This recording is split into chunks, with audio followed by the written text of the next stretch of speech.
President Donald Trump recently recommended a plan to curtail gun violence. However, the measures he wants to take have many Second Amendment supporters furious and on edge. The only question is, should we be? In light of the recent school shooting, Americans of all walks of life demand action. We know steps must be taken to prevent more bloodshed on school campuses. But how we address the issue will determine our future freedoms. There are some very clear steps that can be taken to prevent dangerous people from hurting others.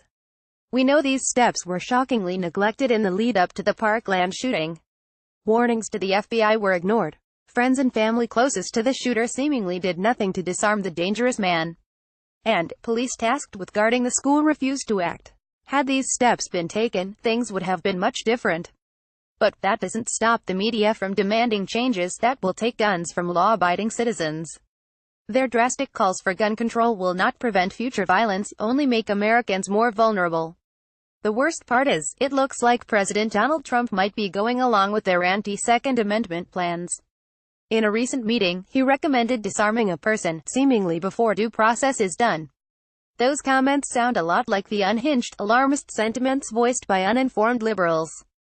They claim that going through the proper channels, upholding our constitutional rights, would take too long.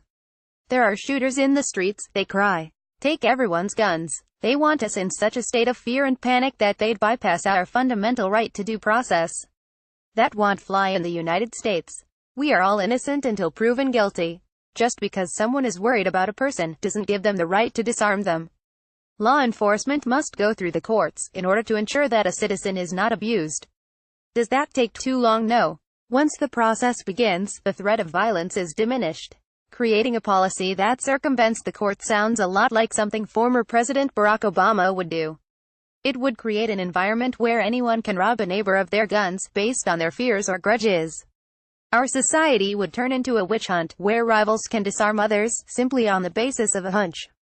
Witch hunts can get pretty nasty, and President Trump ought to know that firsthand. Trump went on to discredit another Republican, one he once called a hero. He also supported terrible legislation from radical liberals.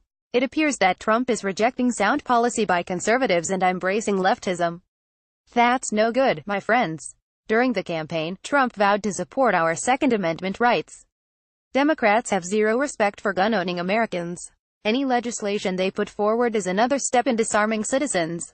It won't be too long before they deny us any access to firearms. A conservative president should know better. So, what's going on? Has Trump caved? Is he now going to betray the millions of people who supported him, or is this another ruse to play Democrats for chumps? Donald Trump knows the art of the deal better than anyone. So could this all be a bluff and part of a bigger plan to have Democrats out themselves as attempting to completely abolish our Second Amendment? We don't know for sure, and that's the problem.